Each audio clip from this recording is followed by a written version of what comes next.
சில தினங்களுக்கு முன் தனுஸ்ரீ என்கின்ற ஒரு நடிகை ஹைதராபாத்ல இருக்காங்க. அவங்க ஒரு வீடியோ பதிவிடுறாங்க. என்ன சொல்றாங்கனாக்கா, அவங்க என்ன என் வீட்டுல இருக்கிறவங்களே ரொம்ப துன்புறுத்துறாங்க, என்ன ரொம்ப வன்முறை பண்றாங்க, என்னை தயவு செய்து காப்பாத்துங்க அப்படின்னு சொல்லிட்டு ஒரு இன்ஸ்டாகிராம்லயும் யூடியூப்ல ஒரு வீடியோ பதிவிட்டு அனுப்புறாங்க.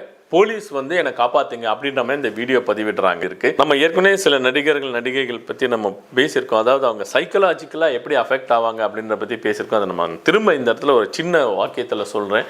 அதாவது ஒரு ஃபேமஸாக இருக்கிற வரைக்கும், பேரும் புகழும் பணமும் இருக்கின்ற வரைக்கும் யாருக்குமே எதுவுமே தெரியாது. அந்த ஒரு ஸ்டேஜில் இருந்து கொஞ்சம் இறங்கும் போது, அதாவது வாய்ப்புகள் கிடைக்கல, பணம் கிடைக்கல அப்படின்னும் போது அவங்க சைக்கலாஜிக்கலாக சில அஃபெக்ட் ஆகிடுவாங்க.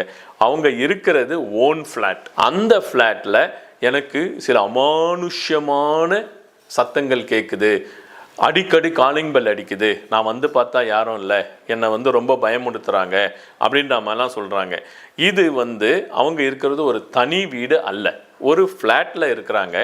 அந்த இடத்துல இருக்கும்போது அவங்க வீட்டுக்குள்ளே மட்டும் அவங்களுக்கு ஒரு அமானுஷ்யமான ஒரு சத்தம் கேட்குது அப்படின்ற மாதிரி அவங்க ஃபீல் பண்ணுறாங்க. நிறைய பேர் என்னை டார்கெட் பண்ணி என்னை துன்புறுத்துறாங்க அப்படின்ற மாதிரி சொல்கிறாங்க. இது சாத்தியமா அப்படின்னு பார்த்தாக்கா, சைக்கலாஜிக்கலாக இது சாத்தியப்படலை. ஏன் அப்படி சொல்கிறோம்னாக்கா, அவங்க இருப்பது ஃப்ளாட்டு, நிறைய பேர் வந்துட்டு இருப்பாங்க, போயிட்டு இருப்பாங்க. அந்த இடத்துல அவங்களுக்கு மட்டும் ஒரு சவுண்டு கேட்கறது சாத்தியமில்லை. மேலும் காலிங் பெல் அடிச்சுட்டு போகிறாங்கன்னா, இது உண்மையாக இருக்கலாம், யாராவது சின்ன பசங்களோ வெறுப்பேற்றணுன்றதுக்காக கூட அந்த மாதிரி பண்ணலாம்.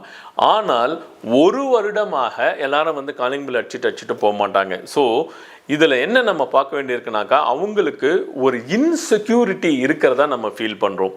ஒரு அன்பு அவங்களுக்கு கிடைக்கல அப்படின்ற ஒரு பட்சத்தில் என்னன்னா, சைக்கலாஜிக்கலாக அவங்க அஃபெக்ட் ஆகி ஏதோ ஒரு சவுண்டு கேட்குது, ஏதோ ஒரு அமானுஷ்யமான ஒரு சவுண்டு என் காதில் கேட்குது அப்படின்ற மாதிரி அதையே நினச்சி அதாவே மாறிடுவாங்க. சரி, இப்படி இருந்தாலும் அவர் போலீஸ் ஸ்டேஷனுக்கு இமீடியட்டாக கால் பண்ணலாம் இல்லைங்களா? 100 அடிச்சா வரப்போகிறாங்க, பார்க்க போகிறாங்க, என்னன்றதை பண்ண போகிறாங்க. ஆனால் அவங்க வீடியோ தான் வெளியிடுறாங்க. அப்படின்னும் போது அவங்க சைக்கலாஜிக்கல் இமோஷன்ஸை வெளியில் சொல்லணும், சொசைட்டியில் சொல்லணும் அப்படின்ற மாதிரி ஒரு வீடியோ வெளியிடுறாங்க.